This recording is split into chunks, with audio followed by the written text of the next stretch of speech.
প্রিয় মানুষের অবহেলা গল্পের 2 নাম্বার পার্ট। ঠিক আছে, সময় মতোই চলে আসবো, আপনাকে আর অপেক্ষা করতে হবে না।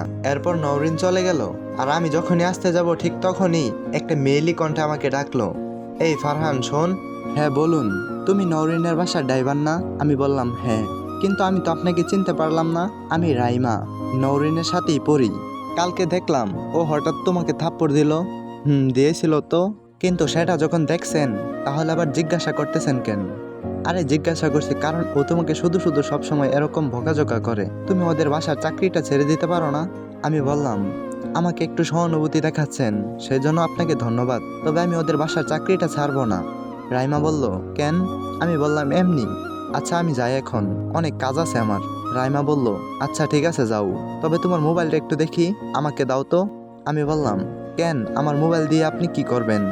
রাইমা বলল, তোমায় দিতে বলছি না, দাও, তারপর দেখবে কি করি। আমি মোবাইল দিয়ে দিলাম। উনি কি যেন একটা করে আবার আমাকে দিয়ে দিলেন। আমি বললাম, আচ্ছা আমি এখন আসি। রাইমা বলল, ঠিক আছে যাও, আর সাবধানে যাবে। ঠিক আছে। চলে আসলাম আর ভাবতে লাগলাম, এই মেয়েটা হঠাৎ আমার উপরে এত দরদ দেখাচ্ছে কেন। এসব ভাবতে ভাবতে বাড়ি চলে আসলাম। কিরে, নওরিনকে ঠিক মতো কলেজে পৌঁছে দিয়েছিস? হ্যাঁ পৌঁছে দিয়েছি।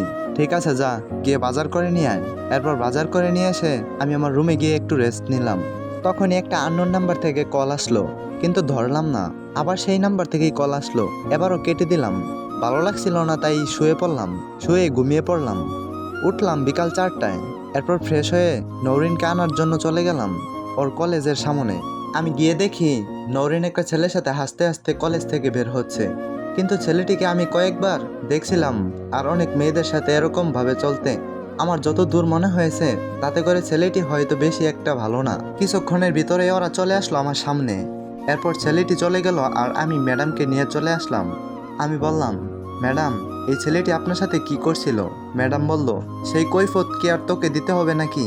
আমি বললাম, না কৈফত চাইনি, আসলে আমার মনে হয় ছেলেটি ভালো না, কারণ ওকে আমি অনেকবার ভিন্ন ভিন্ন মেয়েদের সাথে দেখেছি। কি বললি তুই?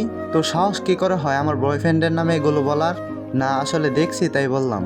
আর কোনো দিন যদি এরকম কথা বলিস ওর নামে তাহলে ঘাড় ধাক্কা দিয়ে বের করে দেবো আমাদের বাড়ি থেকে, মনে থাকে যেন। ঠিক আছে আর বলবো না।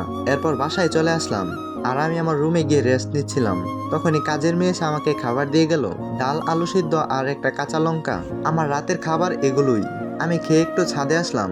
আজ আকাশে অনেক আলো আর তারাগুলো আজ মনে হচ্ছে অনেক হাস্যোজ্জ্বল, তাই ওদের সাথে গল্প করছিলাম।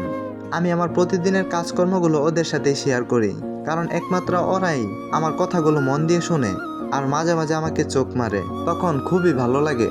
অত্যন্ত আকাশের তারাগুলো তো আমার ভালোবাসা বুঝে। প্রতিদিনের মতো আজ কথা বলছিলাম, তখন আবার সেই অচেনা নাম্বার থেকে কল আসলো, কিন্তু আমি ধরলাম না। আবার কল আসলো, এবার আমি ধরলাম, আর ধরতেই, কি সমস্যা? হ্যাঁ, একটা মেয়ে হয়ে ফোন দিচ্ছে বলে কি এত ভাব নাকি? আপু, আপনি মনে হয় ভুল নাম্বারে কল করছেন। আপনি যাকে খুঁজছেন সে আমি নই। ওই চুপ, আমি ঠিক নাম্বারেই কল করছি। আর দুপুরে ফোন করলাম, ধরলি না কেন? দুপুরে আমি একটু বিজি ছিলাম তাই ধরিনি। কিন্তু আপনি কে? আমি তো আপনাকে চিনলাম না। আমি রাইমা। ও, তা আমাকে ফোন দিলেন কেন? আর নাম্বার কোথায় পেলেন?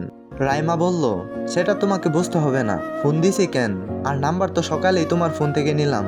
ওহ তা, আপু আমাকে ফোন করছেন কেন? ওই, আমি তোর কোন জন্মের আপু হই? হ্যাঁ?